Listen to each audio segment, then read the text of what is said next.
அன்பு சகோதர சகோதரிகளே, இன்று நாம் ஆவிக்குரிய கண்கள் திறக்கப்படும் அனுபவத்தை பற்றிய காணொளியின் இரண்டாம் பாகத்தை பார்க்கலாம் வாருங்கள். எங்கள் அன்பின் பரலோகத் தந்தையே, இந்த அருமையான வேளையிலே உமது வார்த்தைகளுக்கு நேராக கடந்து செல்லவிருக்கிறோம். கர்த்தரின் கரம் நம் அனைவரின் மீதும் இருப்பதாக. ஆமேன். நாம் போன வீடியோவில் பார்த்தது போல ஆவிக்குரிய கண்கள் திறக்கும் அனுபவத்தை பரிசுத்த வேதாகமத்தில் மற்றொரு நிகழ்வில் பார்க்க முடிகின்றது.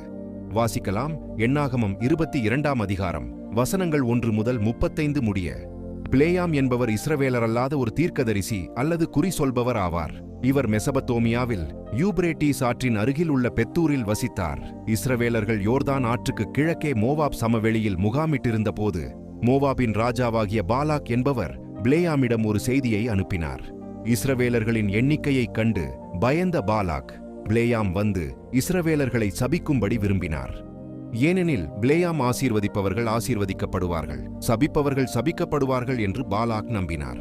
தேவன் முதலில் பிலேயாமிடம் இஸ்ரவேலர்களோடு போக வேண்டாம் என்றும் அவர்களை சபிக்க வேண்டாம் என்றும் கட்டளையிட்டார். அவர்கள் தேவனால் ஆசீர்வதிக்கப்பட்டவர்கள் என்றும் கூறினார். பாலாக் மீண்டும் தலைவர்களை அனுப்பி பெரிய வெகுமதிகளை கொடுப்பதாக உறுதியளித்த போது பிலேயாம் பண ஆசையினால் இஸ்ரவேலர்களை சபிக்க விரும்பினார். அவர் போகலாம் என்று தேவன் அனுமதித்தாலும் அவர் சொல்வதை மட்டுமே பேச வேண்டும் என்று கட்டளையிட்டார். பிலேயாம் தன் கழுதையின் மேல் ஏறிப் போகும்போது வழியில் கர்த்தருடைய தூதன் உருவின பட்டயத்துடன் நின்றார். பிலேயாமால் தூதனை பார்க்க முடியவில்லை, ஆனால் அவரது கழுதை தூதனை பார்த்து விலகிச் சென்றது. இதனால் பிலேயாம் கழுதையை அடித்தார்.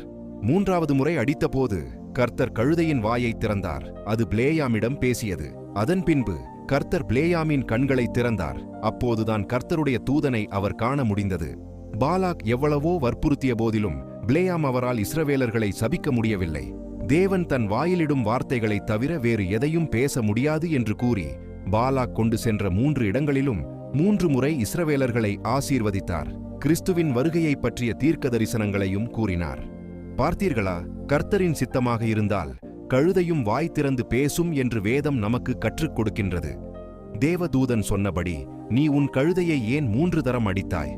உன் கழுதை என் முன்னே விலகிப் போகாமல் இருந்திருந்தால் நான் உன்னை கொன்று கழுதையை உயிரோடே வைத்திருப்பேன் என்றார்.